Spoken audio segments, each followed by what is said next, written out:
Dobrodošli u novo izdanje Sindikalnog megafona. Naša gošća danas je Nataša Škaričić. Nataša, dobar ti dan. Dobar i tebi. Sindikalni megafon, pričamo uglavnom o novinarstvu. Za početak školsko pitanje. Otkud ti u novinarstvu? Pa to se ja sama pitam. Ja sam naime, za razliku od većine ljudi u mom nekom krugu, studirala filozofiju, a ne politologiju i novinarstvo. I nije mi padalo na pamet, dakle, apsolutno ništa vezano za javnost i to je, ja sam bila vrlo zatvorena, kako bi se rekao, samozatajna. Ništa od toga mi nije bilo blisko.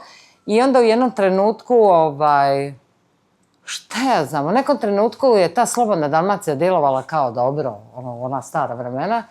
I ja sam se tamo pojavila ovoj legendi tadašnjoj, među urednicima, pokojni Tonči Bonači, i rekla sam, ja bih htjela raditi ovdje. On je rekao, pogledam ovako, rekao, ne dolazi u obzir. Ja sam rekla, stala sam ovako, malo me šokirala, rekla sam, ne, ja vam 100% treba. I on je rekao, blido me pogleda, rekao, ok, dođi sutra u 8. I šta ja znam, i onda je to bilo zapravo... U Splitu je bilo to. U Splitu je to bilo, da. I onda moram priznati da sam se jako mučila, jer je u tu Slobodnu upao HDZ i to je sve skupa izgledalo stravično. Ja sam uglavnom radila neke poslove, to smo kolega Mladen Krnić i ja nazivali, bilo je nas nekoliko kao disidenata unutar te situacije, nisu svi mogli otići u Feral, jel?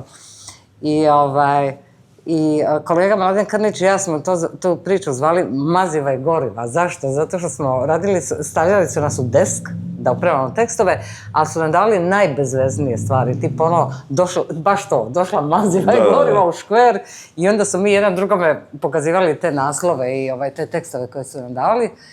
Za to su imali poverenja u nas.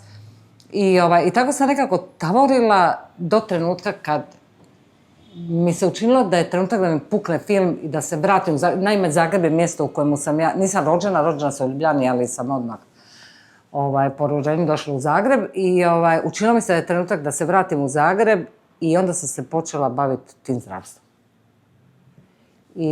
Isto u Slobodnoj ili? Isto u Slobodnoj. I to je nekako dobro upalilo unatoč.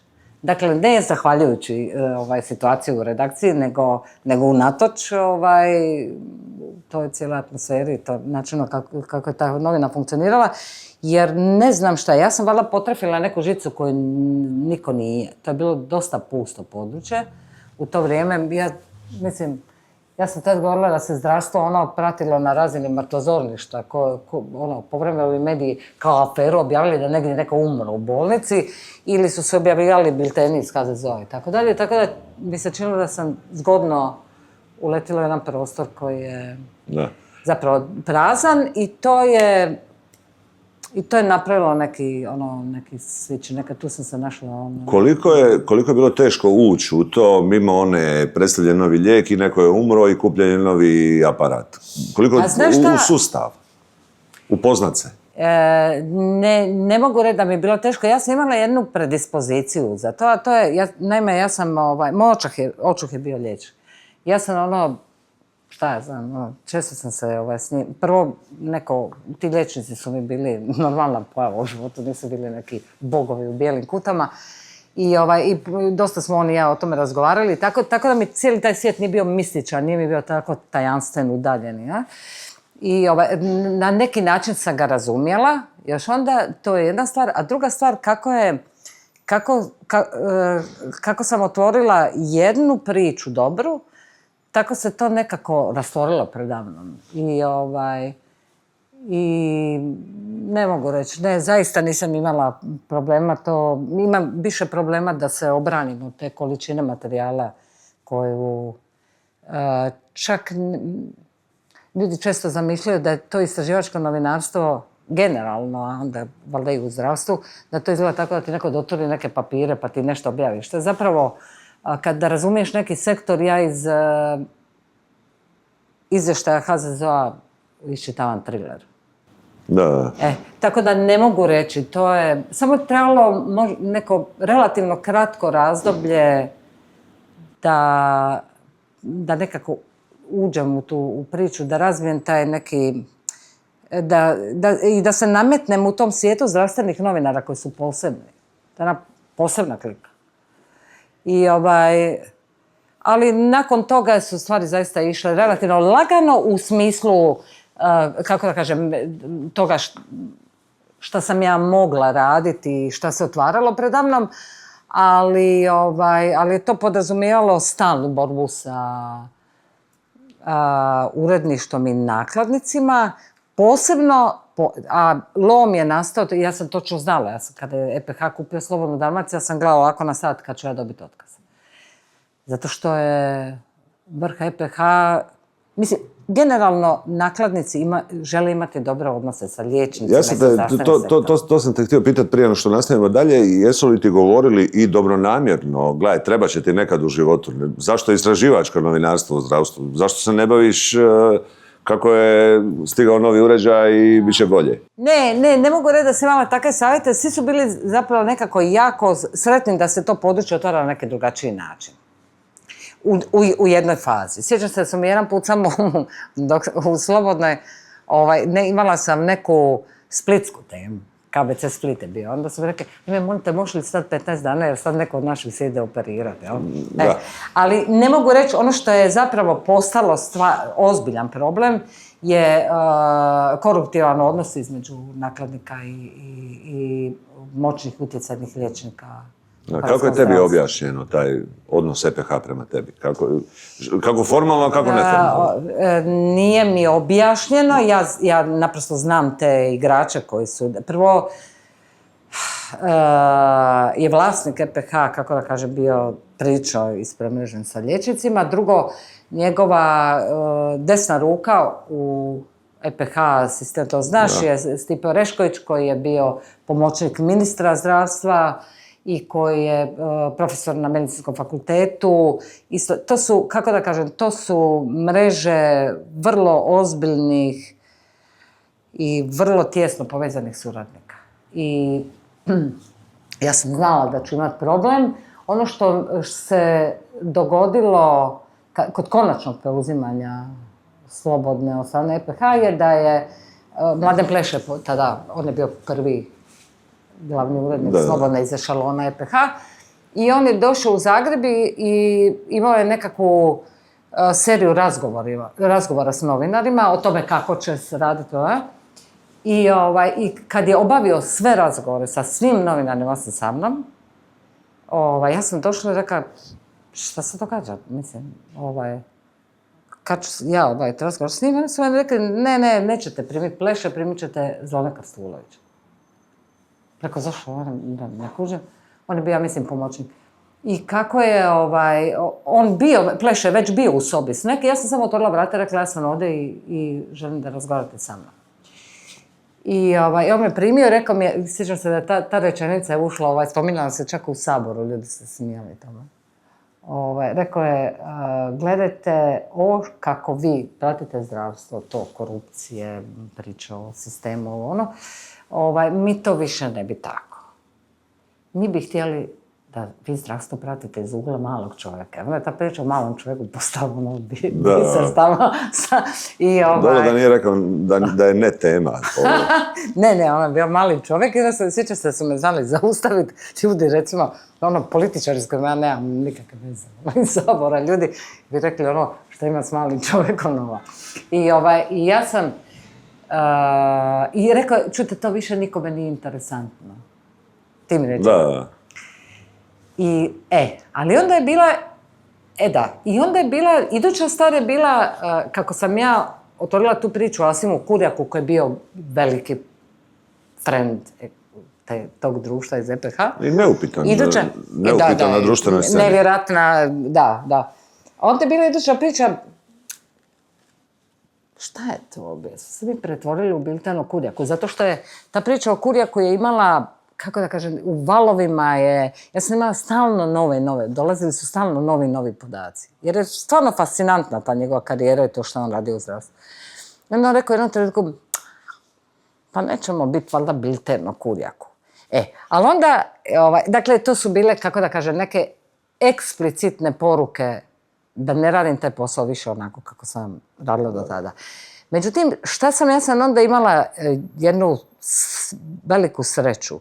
Oni bi napravili sve da me začepe tu gdje jesam, ali ja bi onda izašla vani preko elektroničke medije. Dakle, ja sam u toj fazi bila jako, iskakala sam iz paštete, doslovno, o tom zdravstvu. I jako često su me koristili, u televizijskim emisijama i tako dalje. I ako bi mi i onda su jako brzo shvatili da ako su me ovdje cenzurirali ili pokušali cenzurirati, da ću ja nekako s tom pričom izaći van ipak. I da će ona dobiti na značaju, raširit će se i to. Tako da, šta ja znam, nekako sam unatoč tom definitivno neprijateljskom okruženju, ja sam uspijala sam izgurati stvari na svoj mlin i zbog toga nisam baš previše popularna ni u novinarskom svijetu.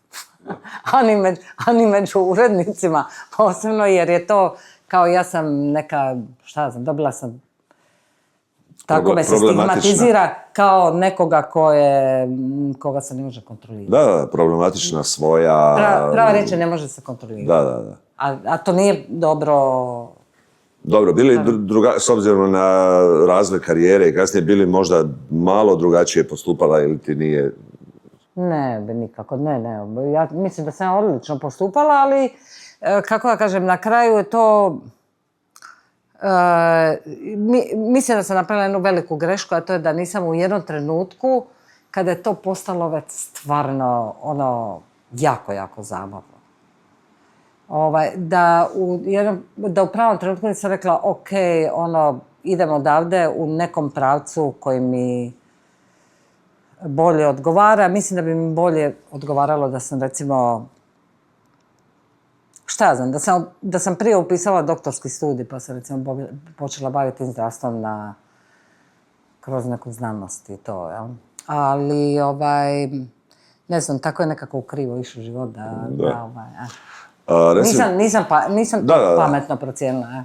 Dobro, i šta je onda kasnije išlo s karijerom? Pa onda sam ja, dakle, to dolazi taj moment koji su, šta znam, danas kada govorimo o stanju u medijima, ljudi su zaboravili na to kako je to izgledalo u doba Tuđmana i u doba Sanadera, jel?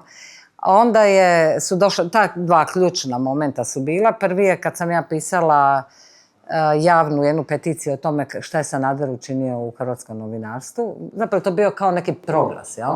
Da. I onda je bila ideja, to sa mnom su bile Sanja Sarnaka i Sanja Modrić. I onda smo mi odlučili da mi to nećemo selektivno. Znaš kako to obično bude?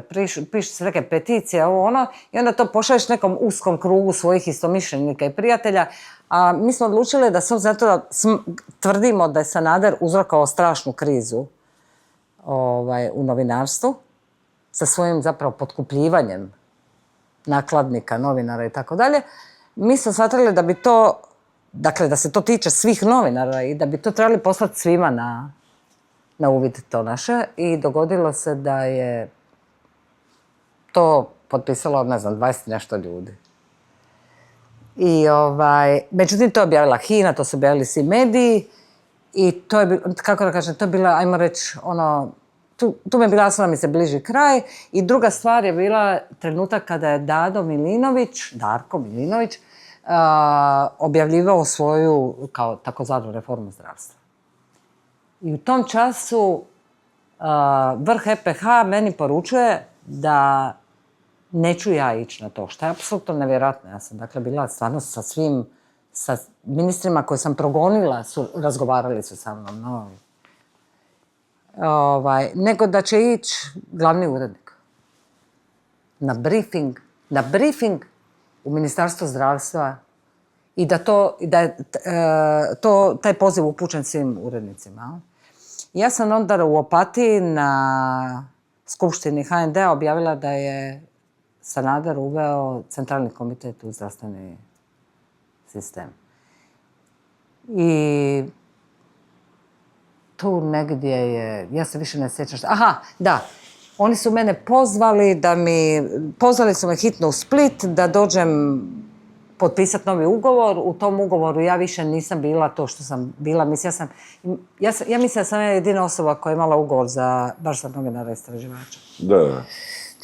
A jedno kratko vrijeme kao urednica, nego su mi dali ugovor novinar, dakle bez dodataka, dakle kao da sam vraćena na početničku, tako je.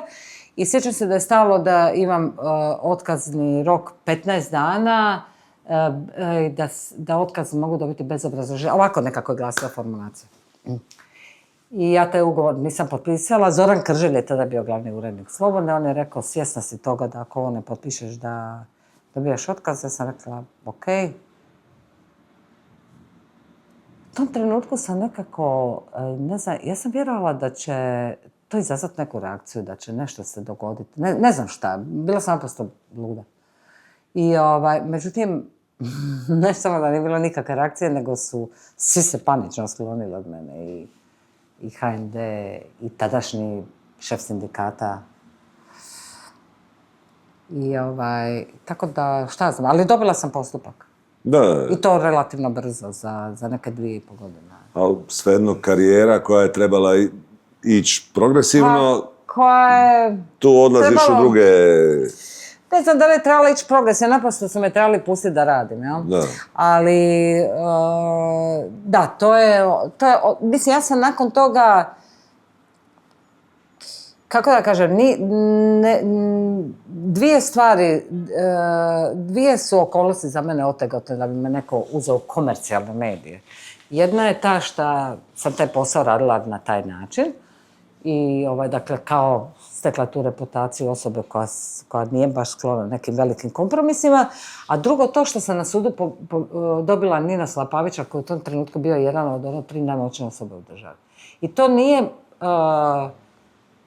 dobra preporuka za radnika. Uglavnom, kasnije si mijenjala poslove, redakcije. Da. Sada si u... Da. Ja sam u Novostima, već 3 godine, da. I? Da. Pa u Novosti, ja mislim, ja nekako doživljavam Novosti kao svoj najprirodniji ambijent. Jer je način na koji se bavim zdravstvom najbolje odgovara pristupu koji može imati medij koji je financiran javnim sredstvima. Sve što je komercijalno, komercijalni mediji imaju, kako da kažem, financirani su na razne načine, razne financijske interesne sprege ih povezuju sa medicinom i sa ljudima koji su u medicini i zdravstvu. Ovo je medij koji je opredijeljen, koji se bavi lijevim politikama. Lijeve politike su užasno važne za način kako se tretira javni sektor i kako se novinarstvo uopće pristupa javnom sektoru. I u tom smislu mogu reći da redakcija, nekako se najbolje razumijem sa... Tamo si 3 godine, tamo Domovinski pokret je 2. Koliko se to, je li bilo straha, koliko se to osjetilo što se tiče njihovih najava? Prvo je bilo gašenje, pa smanjenje financiranja, na kraju je stalno neko spominjanje. Da. Pa to je, ja mislim da su ljudi u Novostima, prvo su, svi u Novostima su već navikli na tu atmosferu oko njih. Ja mislim da su prilično oguglali. Da ne spominjem da je unutra neko jezgro ferala koje, mislim, iza sebe imaju takve strašne pritiske i grozne situacije da, tako da na neki način je tamo atmosfera ide opet neki val nečega. Da. Ali ne mogu reći da je to nešto u čemu je čovjek uživao. Bilo bi sad perverzno da kažem da je baš potpuno svejedno. Recimo, bilo vrlo neugodnih situacija, kad, šta ja znam, kad vam misli da redakcije stoje kombi MUP-a i one scene. Sjećaš se sigurno, iz Preradovića, ovih u crnim. Ja mogu priznati da ja nemam strah, ali je ružno to vidjeti. Kako da kažem, pogotovo kad je čovjek svjestan toga koliko to strašno dugo i besmisleno traje, kao dok kad ćete s tim? Dok ide? Dok ide, ali je gadno je, kao osjećaš se džabe si krećio, šta To mi je bilo sljedeće. Kad danas pišeš o aferi, otkriješ ne moraš je ni otkriti, ali je velika afera u zdravstvu. Sporediš prije 15-20 godina slična priča. Koliko je manji odjek? I je li manji? Neusporedivo je manje. I zbog čega? Ne mogu to rastumačiti, pitam se zašto. Čak se pitam da li je jedan dio toga da, recimo, mediji ne prate, ne rade follow-up na priče koje ja otvaram, da li možda ide iz odioznosti, novosti, nemam pojma. Stvarno ne mogu to objasniti. Nešto od toga ima veze s tim da sam ja jako ispala iz ovih, dakle, mene sve rjeđe zovu televizijske programe. Ja sam, na primjer, prije, kada je Karamarko bio na vlasti, zvali su me ne sjećam se, Dnevnik mislim da je bio, i ja se sjećam da sam, ne sjećam se točno kome, ja sam rekla, ok, dok je ta Usašija tamo, nemojte me zvati. Na HTV, misliš? Da. To je neki moj način protesta. Ja se sjećam da je još nekoliko ljudi reklo da misle da je to pametno se tome priključiti. Tada je HTV puštala, recimo, Parceline mise, u kojima, sjećaš se toga, ja? I oni su to jako dobro zapamtili i od tada me više ne zovu, osim famozne urednice novinarke iz Labirinta. Ali to je Labirint su smjestili tamo negdje. I onda je i taj dio priče vjerojatno ima veze. Dakle, N1 me zove sve slabije, RTL isto tako, na Novoj nikad me nešto nisu gotivili. Tako da sam izgubila tu vidljivost preko televizije, koja je jako važna. Zaista, televizija još uvijek funkcionira kao pogonsko gorivo. A društvene mreže to ne mogu nadoknaditi? Društvene mreže, ja sam od početka zauzela neki stav prema... Ja društvene mreže koristim samo za komunikaciju unutar jednog jako ograničenog kruga ljudi. Užasno me opterećuje to. Nikad nisam htjela imati kao to followere i to da sad milijun ljudi nešto gleda i komentira. Užasno me to nervira. Osim toga, ja sam obsesivno, kako da kažem, imam osjećaj da moram svakome odgovoriti. To mi se čini kao pristojno. A normalni novinari to ne rade, nego puste svoj tekst i onda baš ih briga šta je ispod neka bljuvotina od nekoliko kilometara. Ja bi, recimo, obsesivno se javno rekla, ali čekajte, vi krivo mislite, i pokušavala nešto objasniti. I ta moja potreba da dociram je užasno dosadna i meni i sigurno i drugima. Tako da ja sam se zatvorila unutar kruga od nekih 300 prijatelja. To su uglavnom ljudi, kolegice i kolege, ljudi koje, ne znam, poznajem ili smo čak prijatelji u stvarnom životu. I onda ja nemam tu moć, ja nisam popularna. Ali reci mi, zašto misliš da je, sad nevezano i za tebe, zašto, ok, živimo u novom dobu, digitalnom i svemu, ali vijesti žive nikad kreće. I je li to dijelom i politički odgovara da više niko ne spominje ministra koji je, dakle, priveden na funkciji, konkretno Beroš, bilo ih je još, ili je to, ili je jedno i drugo? Jedno i drugo, dakle, prvo se ne vjera, dakle, svijet je mjesto u kojemu se tragedije smenjuju iz sekunde u sekundu. Mislim, događaj vrijedni globalno važnije. Hrvatska, šta da ti kažem, znaš sve to.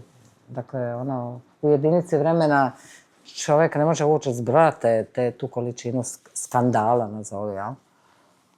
I problema u hrvatskom društvu.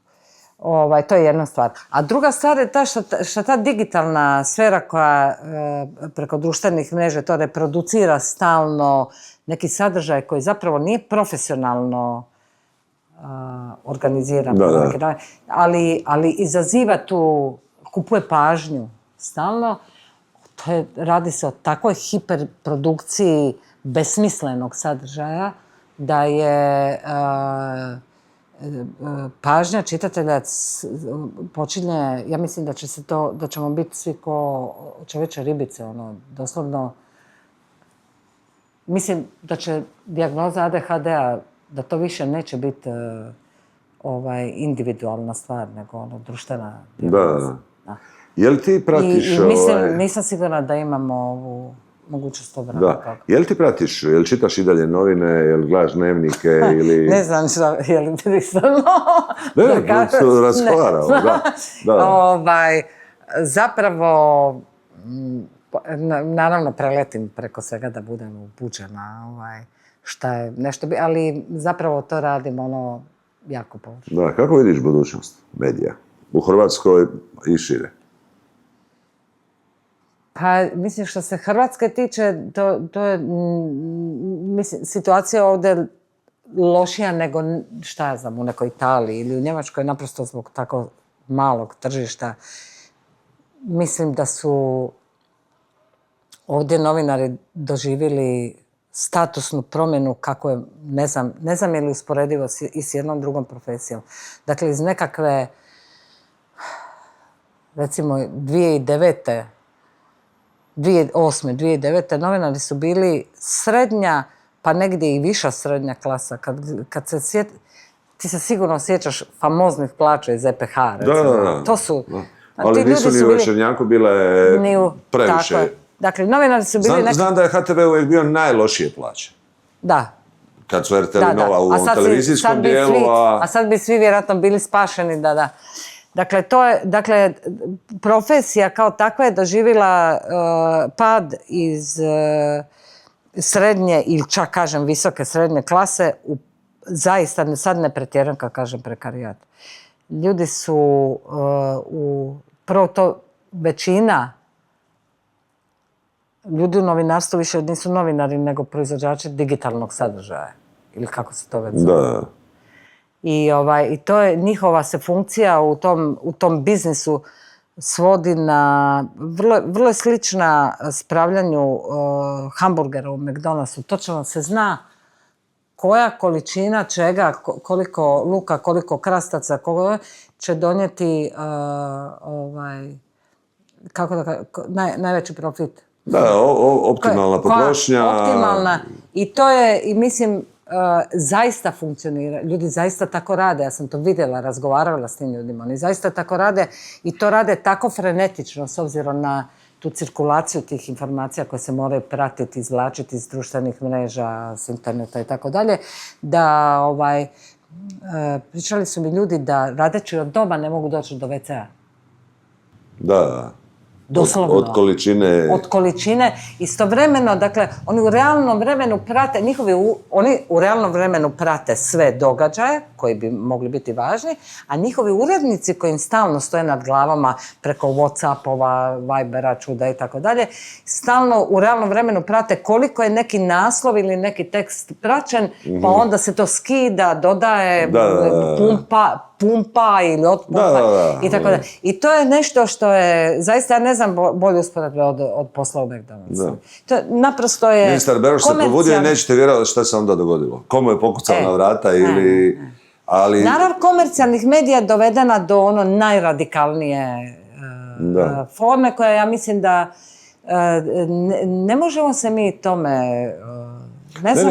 Jasno da ne možemo, ali evo recimo postoji sad par portala što sam primijetio u zadnjih par mjeseci od kojih sam odustao, jer od količine reklama ne mogu doći do teksta, treba nam sačekati 5 sekundi ovo, 15 sekundi ono. Trebalo bi ih zapravo bojkotirati, to je strašno. Ali evo, mladi novinari, da li da se upuštaju u to ili šta da rade? Mislim, ljudi jako često pitaju, ja mogu samo reći, zamisli svijet bez novinarstva.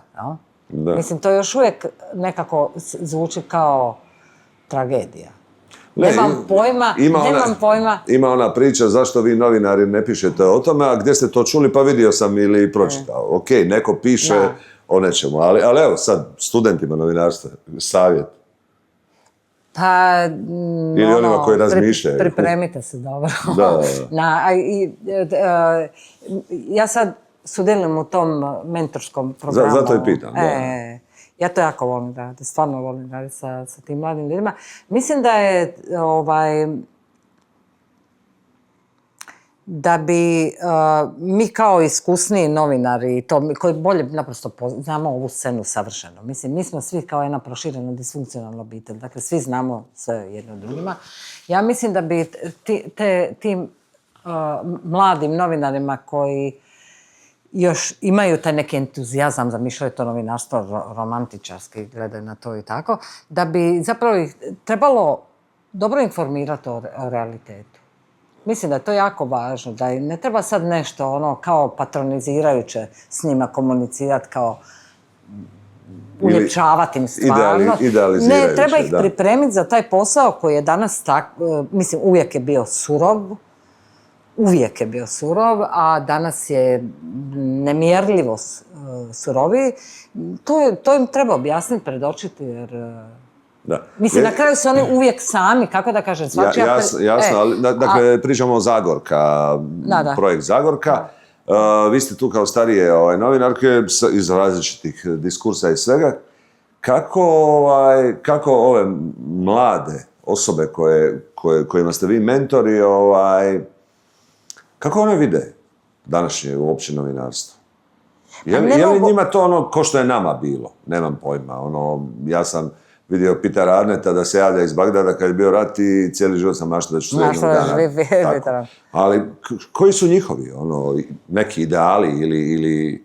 Da, ja sam vidjela ovu grupu, to je nekih, mislim da je ukupno 15 mladih novinarki. One su vrlo entuzijastične, ali ono što je kod njih, čini mi se da je razlika u odnosu na moju generaciju je, mi smo bili spremni dapače, to se guralo kao neka filozofija da je bullying u novinarstvu poželjan. Ti se moraš izložiti brutalnim metodama uredničkim da bi nešto naučio, bla, bla, bla. Oni su danas, čini mi se, malo bar, mislim, ove s kojima mi radimo, one su nešto svjesnije svojih, ajmo reći, prava nekih radničkih. One razmišljaju obrambeno. Nisu baš radite mi što god vas je volja i mi ćemo to trpiti. Ali one ne mogu biti svjesne toga u kojem će se okolišu naći i kako će to sve skupo funkcionirati. To naprosto treba to vidjeti. Jasno, evo, mi smo tu, podcast se zove Sindikalni megafon, dakle, u organizaciji sindikata. Sad si spomenula radnička prava. Kako ti vidiš uopće ulogu novinarskog sindikata u novinarskom životu danas, a možeš i prije? Je li tebi pomoglo to ikad u životu? Ovako, ja sam sa novinarskim sindikatom sve do Maje, Sever, koju ja jako volim i gledam taj njen trud i to njeno frenetično lutanje po svim krajevima kugle zemaljske i što se pokušava napraviti. Ja sam prije toga sa sindikatima i sa Hrvatskim novinarskim društvom bila u ozbiljnim javnim sporovima. Hrvatsko novinarsko društvo sam koliko ga ja pratim, za mene bio samo jedan trenutak baš onako svijetli, a to kad je Jagoda Vukušić 90-ih bila predsjednica Hrvatskog novinarskog društva i nešto radila da se zaštiti Feral. Mislim da je to bila svjetla točka u povijesti Hrvatskog novinarskog društva. Ostalo mi se ne sviđa mi se način na koji je novinarsko društvo organizirano. Čini mi se da je previše sve, čak formalno, kroz statut prepušteno jednoj osobi. Mislim da bi trebalo biti, da bi rad novinarskog društva trebao biti proceduralno kompliciraniji i otvoreniji prema članovima. Nisu mi pružili zaštitu onda kad sam odlazila iz EPH. Nisi je tražila, nisu je dali? Tražila sam je. A zašto nisu? Ili jesu mogli, a nisu, ili... Gle, ispričat ću ti jednu anegdotu, to sam neki dan pričala Nataši Božiću. Jer smo tamo sjedili u kafiću.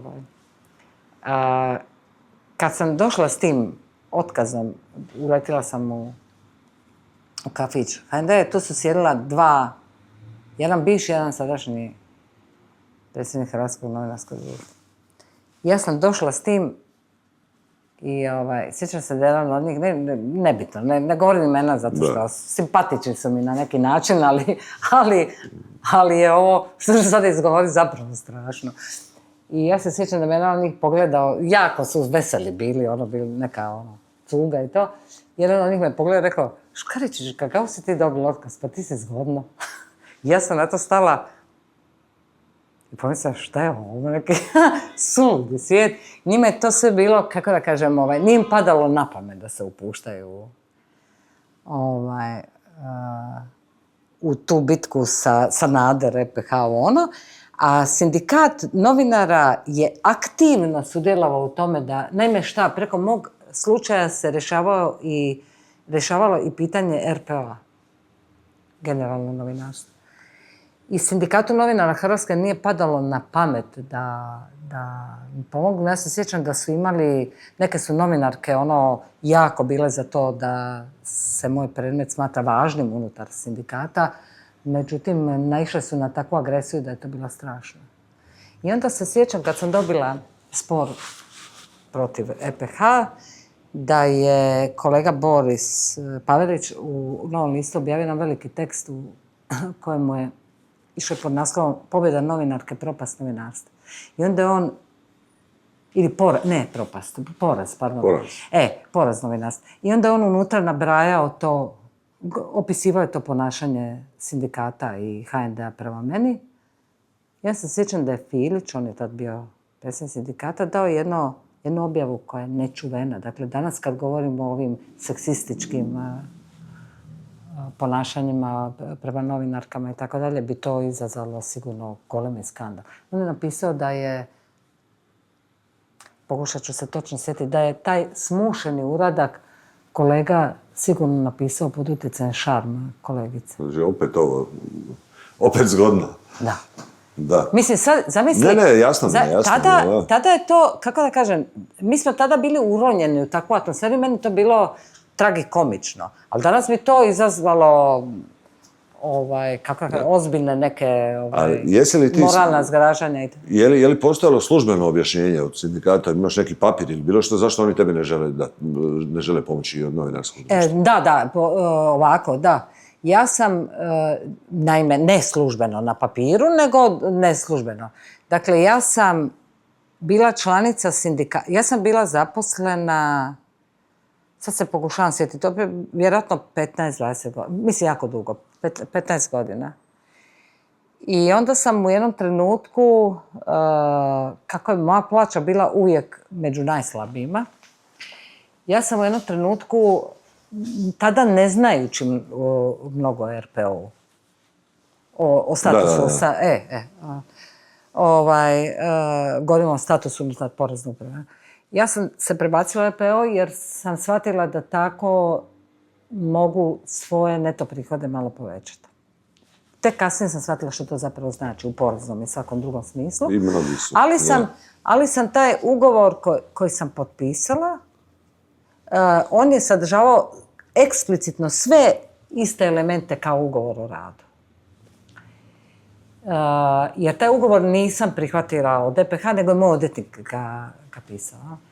I u tom trenutku sam, znači, godinu i pol dana bila u tom statusu. Dakle, i sad se više ne sjećam da li su one mene izbacili iz sindikata ili je to bilo pravilo da kao RPO-ovci ne mogu se... U svakom slučaju, ja godinu i pol dana nisam bila članica sindikata.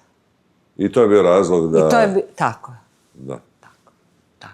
A i onda još druga stvar bila je to, kako da kažemo, to javno... I to je bio jako buran slučaj. Mislim, sjećam se. Da, i onda su još bili ta uprava je širila tu priču da zapravo nisam ja dobila otkaz, iako mislim, sam ga očito dobila. Samo više ne radiš. Samo više ne radi, nego da sam odbila neku astronomski visoku plaću i tako dalje, i tako dalje. I tako da ja sam iz krugova onih koji su bili u situaciji da mi pomognu, mislim, naprosto zato što su bili unutar sindikata ili ne, shvatila su prilično da su neki dosta doslovno prihvatili tu Da. verziju događaja. Mislim, to su bila gadna vremena, ono, to... Da. A dobro, evo da se danas događa. Nemoguće je to zamisliti, sasvim drugi je... Da. Ali, reci mi, je li te privlačilo uopće politika? Dosta novinara je otišlo i u politiku, je li te to ikad privlačilo? Ne, ja sam samo u jednom vrlo kratkom razdoblju, to je trajalo, ja mislim, mjesec i po, 2, nakon dosta upornog pozivanja, mislim da se radilo godinama, ja sam prihvatila poziv ove Nove ljevice da im budem savjetnica u zdravstvu. To je bilo prije, to je bilo, ja mislim da je to bilo prije one njihove prve pobjede na lokalnim izborima, da. I ja mislim da je trajalo 2 mjeseca. I nakon 2 mjeseca sam rekla da se ne nalazimo i evo, to je bilo to. Novinarstvo ali je u tom jače. času, nego naprosto se nismo našli. I u tom času sam ja, kako da kažem, oni su prije toga su razgovarali sa mnom da im, ne znam, pišem neke zdravstvene projekte, reforme, ovo ono. Ja sam zapravo cijelo vrijeme govorila da ja ne želim biti stranački čovjek, da mogu biti doslovno. Jedino što mogu prihvatiti teoretski je pozicija nekog savjetnika. Ja jednostavno nisam u tom modu da politika opće prakse ne bi se osjećala sigurno u tome. Ja ne volim lupetati o stvarima koje ne znam baš jako dobro. Da, ali ovo znaš, idemo lagano prema kraju. Kako vidiš, kako je zdravstvo? Kako mi zdravstvo imamo danas? Kad pogledaš cjelokupnu sliku. Zdravstvo je u potpunom rasulu i zapravo točno u onom stanju koje smo znali da nužno mora doći sa ovakvim politikama koje su kombinacija aktivnog uništavanja i pasivnog nečinjenja. Ništa da se neke stvari, neke trendovi poprave. Mi smo danas, mislim da smo u fazi kada većina ljudi uopće ne računa na javni sektor. Mislim da automatski kad se razbole razmišljaju o tome hoće li dizati kredite ili će moći iz svojih prihoda namiriti troškove pregleda, dakle dijagnostike, a čak i liječenja u privatnom sektoru. Ja u zadnje vrijeme intenzivno spominjem onkologiju koja je kada vlada kao strateške i najvažnije projekte u onkologiji predstavlja privatne projekte, to je, kako da kažem, čava u lijes javnog zdravstva. Onkologija je strašno skupa. Liječenje onkoloških bolesnika je vrlo komplicirano i zahtjevno i kada Plenković i njegov kabinet, odnosno njegovi ministri zdravstva govore o tome da dolazi, ne znam, Primorčeva bolnica američkim znanjem protiv raka u Hrvatskoj. Smanjit će se stopa smrtnosti od karcinoma kada dođe bolnica američka i kada prepušta sofisticirane metode dijagnostike i tako dalje privatnicima, Medikolu, radiokirurgiji. Ne znam zašto se taj Medikol spominje kao jedini slučaj, to mi je nevjerojatno, pošto je to mnogo šire od toga. Mislim, zato što konkretno kod novog ministra u bolnici, mislim da je tako krenulo. Da, zato što je, to se aktualiziralo, ali je činjenica sljedeća, a to je da je Medikol jako, kako da kažem, Medikol je tamo od 2011. kad smo ga otvorili, odnosno prvo ga otvorio Jutarnji list, a onda stvarno smo svi se nadovezali. Medikol je laka meta, on je to je, kako da kažem, njega je, ta privatna inicijativa nije inicijativa nekog velikog i moćnog utjecajnog liječnika, nego nekog tamo mislim da je vlasnik bio nekad šofer ili ovako nešto, ne mogu se sjetiti, a vlasnica, liječnica obiteljske medicine, opće medicine u Čakovcu. I oni su zaista napravili jedan to je strašno to sa Sanaderovom vladom, taj posao koji su sklopili. Međutim, kako da kažem, Medikol je samo jedan simptom, jedne sistemske prakse. No? I sad kažem, kad spominjemo problem veličanja onkološkog tržišta i zapuštanja onkološke dijagnostike liječenja u javnom sektoru, onda nikako ne smijemo govoriti samo o Medikolu, nego o cijelom jednom trendu koji je zastrašujući. Dobro, i kakva nas budućnost onda čeka? Zdravstva neće biti javnog, mediji nestaju. Šta će biti sa nasljednicima? Lako za nas. Da. Pa, znaš šta, nema nekih naznaka da, kao, ne bi ja sad htjela tu širiti neko crnilo, ali i mislim da to nije ni moj posao. Ja posao da govorim ono što su činjenice. Činjenica je da na vidiku nema neke ozbiljne inicijative koja bi sistemski mijenjala stvari. Toga stvarno nema, nigdje. Nema, čak i ta civilna scena je zapravo, šta ja znam, dosta je, mislim kad spominješ zdravstvo, ovdje nema ozbiljne udruge za zaštitu prava pacijenata. Ali doslovno, niti jedne. Mi imamo razne fragmentirane udruge pacijenata koje se bave, kako da kažem, bave se time nekom širenjem svijesti o nekoj bolesti, pokušavaju izvršiti utjecaj na to da neki lijek dospije na listu HZZO, ali to nije to je sve jako fragmentirano. Tako da ne vidim neku ozbiljnu, ni političku snagu, ne vidim ni ono što je najtragičnije je generalna nezainteresiranost. Ne znam, stvarno smo ko iz ove parole Margaret Thatcher, više ne postoji društvo, postoje samo pojedinci. Da. Realno je to tako. Dakle, zaista ljudi se ovdje galvaniziraju samo oko nacionalizma. I nekih identitetskih pitanja. Stiže svjetsko prvenstvo u nogometu, opet će sve biti dobro. Ajde da ne završimo u... Da, u crnjaku stiže. Što vidiš kao pozitivno u novinarstvu? Ja obožavam novinarstvo. Danas. Ali evo, danas... Ja jako volim novinarstvo i sigurno ima odličnih novinara. Mislim, koji, nažalost, možda nemaju tako tako dobre uvjete za rad, ali ima odličnih novinara i novinara koji još uvijek rade taj posao kako treba, ali nije im lako. Da.